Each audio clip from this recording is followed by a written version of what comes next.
बिस्मिल्लाहिर्रहमानिर्रहीम। अस्सलाम वालेकुम जनाब। स्टोरी मैंने एक ही शेयर करनी है और स्टोरी अब की बार नेशनल नहीं बल्कि इंटरनेशनल है। बाज़ औक़ात इंटरनेशनल स्टोरी भी इतनी अहमियत अख्तियार कर जाती है।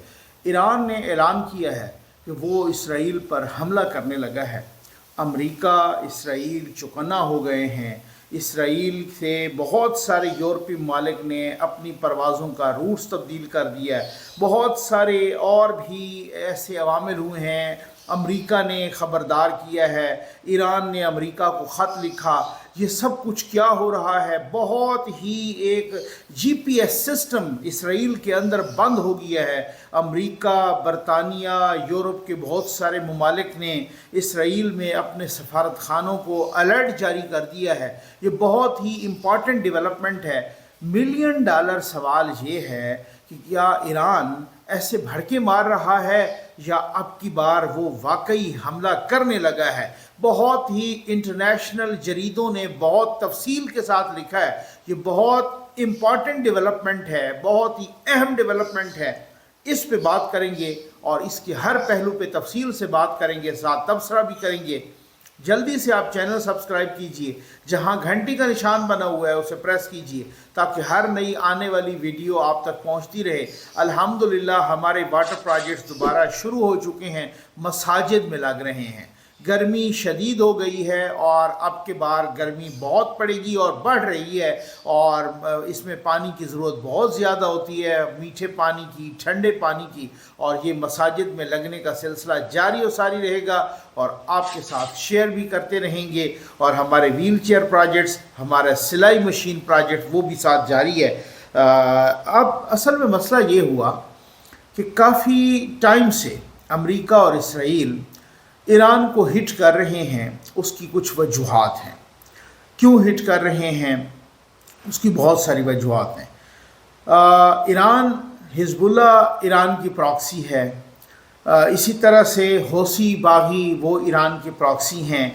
बहुत सारे लोग बहुत सारी मुल्क प्रॉक्सीज़ क्यों लड़ते हैं ये भी आज आपके साथ डिस्कस करते हैं कि प्रॉक्सीज़ के ज़रिए मुल्क अपने मफादात को कैसे डिफेंड करते हैं। मुख्तलिफ़ ममालिक, अमेरिका काफ़ी अरसे से ईरान के मुख्तलिफ़ टारगेट्स को हिट कर रहा है और सबसे बड़ा टारगेट वो जनरल कासिम सुलेमानी को जो उन्होंने शहीद किया था इराक़ में। बहुत सारा उस पर एक बैकलैश भी आया था और बहुत वो अहम फिगर था। रेवोल्यूशनरी गार्ड का इंचार्ज थे वो जनरल कासिम सुलेमानी, उनको शहीद किया गया था इराक़ में।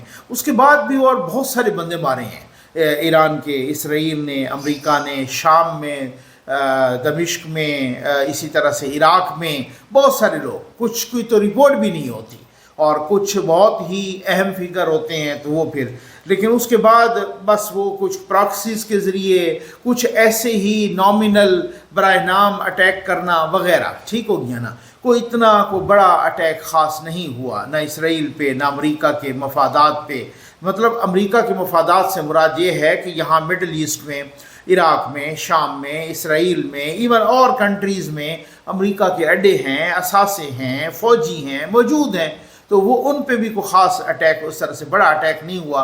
जनरल कासिम सुलेमानी के वक्त एक हमने देखा कि उनके और वहाँ पे इराक़ में उनके कुछ असासों पर अटैक हुआ था, उनके फ़ौजी अड्डों पर। लेकिन वो भी बहुत सारे लोग कहते हैं कि वो एक सफारती टाइप का अटैक था ताकि अपना वो एक तरह से अपना जो अंदर से एक स्कर्मिशेस, एक जो एहतजाज है उसको भी रोका जाए। और बहुत सारे इंटरनेशनल कुछ न्यूज़ में भी आया कि जी पहले अमेरिका को इतला दी गई वगैरह वगैरह। अब की बार क्या हुआ है? अब की बार ये हुआ है कि शाम में ईरान के सफारत खाने पर हमला हुआ है और ये हमला इसराइल ने किया है। कोई 7 लोग उनके शहीद हुए हैं, बाकी लोग भी कुछ साथ ही जाँ बहक हुए हैं, या वो जो बाकी लोग थे सफारत खाने के या वो सिविलियन थे वो भी शहीद हुए हैं। कोई 12, 15, 14 लोग थे और इनके 7 लोग थे। एक रेवोल्यूशनरी गार्ड का कमांडर जिसका नाम मोहम्मद अली जाहिदी बताया जा रहा है तो वो भी मारे गए हैं। अब उसके बाद जो सफारत खाने पे हमला होता है ये उस मुल्क पर हमला तस्वुर किया जाता है इंटरनेशनल लॉ के मुताबिक। जो सफारत खाने पे हमला होता है ये उस मुल्क पर, क्योंकि सफारत खाना किसी भी कंट्री का इंटरनेशनल लॉ के मुताबिक उस मुल्क की टेरिटरी तस्वर होता है। यानी अगर ईरान का सफारत खाना शाम में है और वहाँ पर हमला हो गया है तो यूँ समझ लीजिए कि ईरान की सरजमीन पर हमला हुआ है। अगर पाकिस्तान का सफारत खाना अमेरिका में है और वहाँ पे खुदा न खास्ता को हमला हो गया है तो यूँ समझ लीजिए कि ये हमला पाकिस्तान की सरजमीन पे हुआ है, क्योंकि किसी भी मुल्क में किसी दूसरे मुल्क का जो सफारत खाना होता है वो उस मुल्क की अपनी टेरिटरी तस्वर होता है इंटरनेशनल लॉ के मुताबिक। अब ये बहुत ज़्यादा अहमियत अख्तियार कर गया मामला कि जैसे उनके सफारत खाने पे हमला हुआ, उनके बहुत से बंदे मारे गए, रेवोल्यूशनरी गार्ड का एक अहम रुकन मारा गया, एक अहम कमांडर मारा गया। अब उसके बाद ईरान ने कहा, उनके सुप्रीम लीडर ने भी कहा कि हम बदला लेंगे। ब्लूमबर्ग की रिपोर्ट है, ये मैं आपको बता रहा हूँ, ये इस तरह से हवाई बातें नहीं कर रहा, और भी इंटरनेशनल जरीदों की रिपोर्ट है। ब्लूमबर्ग ने कहा कि ईरान ने एक ख़त लिखा है अमेरिका को कि आप साइड पे रहो, हम इसराइल पर हमला करने लगे हैं। अब उसके बाद जनाब बात यह है कि अमेरिका ने उनको कहा जवाबन कि आप हमारे असासे जो हैं, यानी हमारे फ़ौजी अड्डे, हमारी बेसेस, हमारे वहाँ पर साजो सामान, हमारे जहाज़, जब हमारे फ़ौजी जो हैं उन पे आप हमला ना करें। तो फिर उन्होंने कहा कि इसराइल पे कुछ ईरानी रेवोल्यूशनरी गार्ड्स और कुछ ज़ोमा के मुताबिक वो कहते हैं कि अमेरिका और इसराइल एक ही हैं, इसलिए हमने दोनों के असासों पर हमला करना है। लेकिन कुछ रिपोर्ट्स के मुताबिक ये हुआ कि उन्होंने कहा कि नहीं, हम इसराइल के ऊपर अटैक करेंगे और इसमें अटैक मुख्तलिफ़ किस्म का हो सकता है। बहुत सारे लोगों को ये यकीन था कि ये अटैक अल-कुद्स, ये जो जुम्मतुल विदा होता है, अल-यौमुल कुद्स मनाया जाता है, तो बहुत सारे लोग ये कह रहे थे कि हो सकता है ईरान उसी दिन अटैक करे। अब बहुत सारे इंटरनेशनल जरीदा, मुख्तलिफ़ अमेरिका, बरतानिया, यूरोप के मुख्तलिफ़ जरीदे ये लिख रहे हैं कि जी ये अटैक होने लगा है और बस ये कब होता है इसका फ़ैसला ईरान करेगा। अब मसला ये है कि क्या ईरान ये भड़के मार रहा है या ये वाकई ईरान अब की बार इसराइल पर अटैक करने लगा है। वजूहात बहुत सारी हैं, उसमें मौजूदा जो तनाज़ा है ये इसराइल और फ़लस्तीन का, ये जो हमास का, ये बहुत सारी चीज़ें, क्योंकि देखें इसराइल ने फ़लस्तीन में तो मासूम शहरियों को शहीद किया है ना, बच्चों को शहीद किया है। हमने तो नहीं सुना, ना किसी इंटरनेशनल मीडिया में आया, ना कुछ के उसने को हमास को बहुत बड़ा नुकसान पहुंचाया हो। अलबत्ता तमाम न्यूज़ में ये ज़रूर पता चला है कि हमास ने उनको बहुत बड़ा नुकसान पहुंचाया है। उनके टैंक्स को, मुतअद्दिद दर्जनों टैंक्स को, सैकड़ों टैंक्स को तबाह किया, उनके सैकड़ों फौजी यानी अभी तक भी जो अगवा किए उनकी कैद में हैं, उनके फ़ौजियों को भी मारा, लेकिन ये नहीं सुना कि हमास का कोई बहुत बड़ा नुकसान हुआ हो। तो इसी वजह से लोग कहते हैं, इसराइल के अंदर भी कह रहे हैं कि ये इसराइल की शिकस्त है, क्योंकि वो हमास को तो ख़त्म नहीं कर सका, वो मासूम शहरियों पर बम्बार्डमेंट कर रहा है, 40-50 हज़ार लोग शहीद हो गए हैं।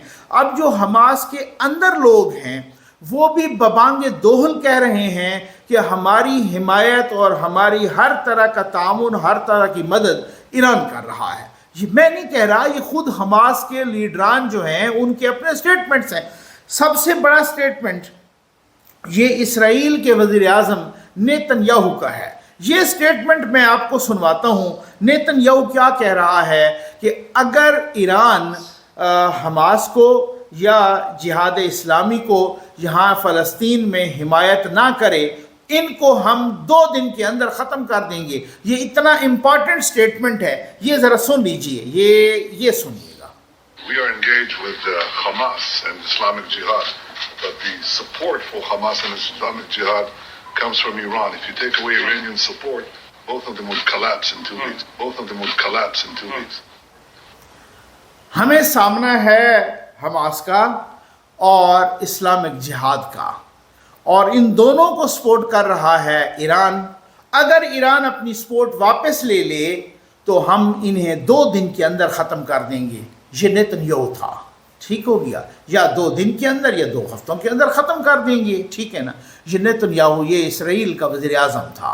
अब आप अंदाज़ा कीजिए इससे آپ کو پتہ چلا ہوگا کہ ایران نے کتنا ناکو چنے چبائے ہوئے ہیں۔ اب آ جائیں کہ پراکسیز لوگ کیوں لڑتے ہیں، پراکسیز کیوں ممالک لڑتے ہیں۔ اب تک ایران کی یہ کامیاب پالیسی کہ چاہے وہ حزب اللہ کی فارم میں ہو، چاہے وہ حوثی باغی ہوں، چاہے عراق میں ہو، چاہے شام میں ان کے حمایتی گروپ ہوں، ایران نے ہر ملک کوشش کرتا ہے، جیسے امریکہ بھی کوشش کرتا ہے، امریکہ بھی پراکسیز لڑتا ہے مختلف ملکوں میں، بہت سارے اور بھی لوگ، اسرائیل بھی پراکسیز لڑتا ہے، بہت سارے اور ملک بھی پراکسیز لڑتے ہیں مختلف گروپوں میں، مختلف گروہوں سے، مختلف مسلح جتھوں سے وغیرہ وغیرہ، ٹھیک ہو گیا۔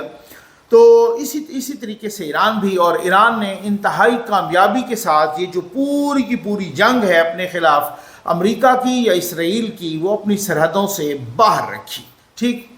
کچھ عرصے سے اسرائیل کے اندر اور امریکہ کے اندر یہ تاثر پیدا ہوا، اور یہی کہ جناب کہ آپ ان کی پراکسیز کو زیادہ ہٹ نہ کریں، بلکہ کوشش یہ کریں کہ جو اصل جڑ ہے، جو یعنی کہ ایران، ان کو ہٹ کریں، آپ ایران کو ہٹ کریں۔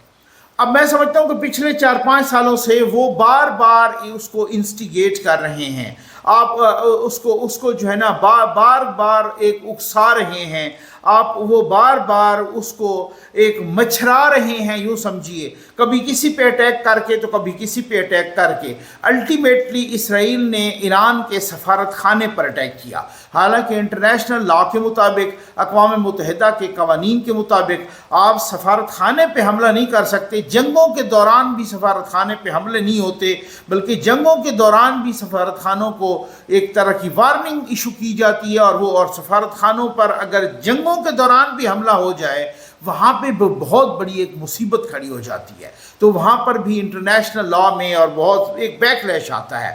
اب سفارت خانے پہ حملہ کیا کہ کسی طریقے سے ایران ہماری ٹیریٹری پر ڈائریکٹ حملہ کرے، اور ظاہر ہے ٹیکنالوجیکلی امریکہ اور اسرائیل کو ایک ایج حاصل تو ضرور ہے، ان کی ٹیکنالوجی، ان کے پاس ویپنز، ان کے پاس جدید ہتھیار، ان کے پاس کوئی بہت ہی سوفیسٹیکیٹڈ ویپنز ہیں، اس لیے وہ امریکہ اور اسرائیل چاہتا ہے کہ ایک ڈائریکٹ کانفلکٹ اور ڈائریکٹ جو ہے نا ایک کنفرنٹیشن ہو، جس کی بنیاد پہ ہم ایران پر باقاعدہ حملہ کریں، اور یہ خطہ پھر سے خدا نخواستہ ایک لپیٹ میں آ جائے گا، ایک آگ کی لپیٹ میں آ جائے گا۔ ادھر سے حزب اللہ جو کہ بولان کی پہاڑیوں پہ بھی بیٹھا ہے، اور انہوں نے بھی خبردار کیا ہے کہ ہم بھی حملہ کریں گے۔ اب بہت سارے لوگ، انٹرنیشنل میڈیا یہ کر رہا ہے رپورٹ کہ یہ حملہ مختلف حوالوں سے ہو سکتا ہے، ہزاروں میزائل بھی فائر ہو سکتے ہیں، ہزاروں ڈرونز بھی آ سکتے ہیں، اور اسرائیل کے اندر جی پی ایس سسٹم بند کر دیا گیا ہے، کیونکہ وہ جو میزائل کو پروٹیکشن کا جو اس کے ڈیفنس کا سسٹم ہے، یہ جی پی ایس سسٹم اس کو وہ کرتا ہے، انٹرفیئر کرتا ہے، اس کو روکتا ہے، اس میں گڑبڑ کرتا ہے، اس لیے جی پی ایس سسٹم بند کیا ہے۔ امریکہ، برطانیہ اور یورپ کے متعدد ممالک میں اپنے سفارت خانوں کو، اسرائیل کے اندر جو سفارت خانے ہیں ان کو ایک الرٹ جاری کیا ہے کہ آپ نے یہاں سے یہاں نہیں جانا، آپ نے اپنی نقل و حرکت کو محدود رکھنا ہے، یہ ان کو ایک الرٹ جاری ہو گیا ہے۔ اسی طرح سے یورپ کے کئی ممالک نے ابھی پروازوں کا رخ تبدیل کر دیا ہے اسرائیل سے، کہ وہ اسرائیل کے اوپر، ایران کے اوپر وہ نہیں پروازیں آئیں گی، اور وہ پروازوں کا رخ انہوں نے تبدیل کیا ہوا ہے۔ اب بار بار امریکہ کہہ رہا ہے کہ جی ہم نے نظر رکھی ہوئی ہے، پہلی دفعہ دیکھا ہے ہم نے انٹرنیشنل نیوز میں کہ امریکہ کو 100% شاید یقین ہے کہ اب کی بار ایران حملہ کرے گا، چاہے وہ ڈائریکٹ کرے اور اسرائیل پہ کرے گا، اور ان کو خدشہ ہے کہ ہمارے بھی اثاثوں پہ شاید حملہ ہو، اور یا اپنے وہ حزب اللہ کے ذریعے کرے، حوثی باغیوں کے ذریعے کرے۔ یہ بلومبرگ نے دوبارہ بھی لکھا ہے، اور یہ بہت سارے اور بھی انٹرنیشنل جریدوں نے لکھا ہے،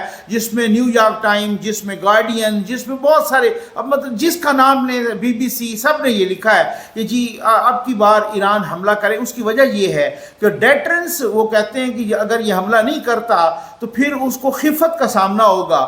ڈیٹرنس برقرار رکھنے کے لیے اس نے کسی نہ کسی فارم میں تو حملہ ضرور کرنا ہے۔ اب یہ حملہ کیا ہوگا، حملہ کیسا ہوگا، حملہ کس وقت ہوگا، اس کا فیصلہ ایران کرے گا۔ اور اگر یہ حملہ ہوگا تو کہیں ڈائریکٹ پھر اس طریقے سے کانفلکٹ تو نہیں شروع ہو جائے گا، کہیں پہ فل فلیج فارم میں کوئی جنگ تو نہیں شروع ہو جائے گی۔ اور اگر یہ ایسا ہوا تو یہ بہت ہی ایک دفعہ یہ پھر خطہ ایک جنگ کی، ایک شعلوں کی لپیٹ میں آ جائے گا۔ یہ بہت ہی امپارٹنٹ ڈیولپمنٹ ہے۔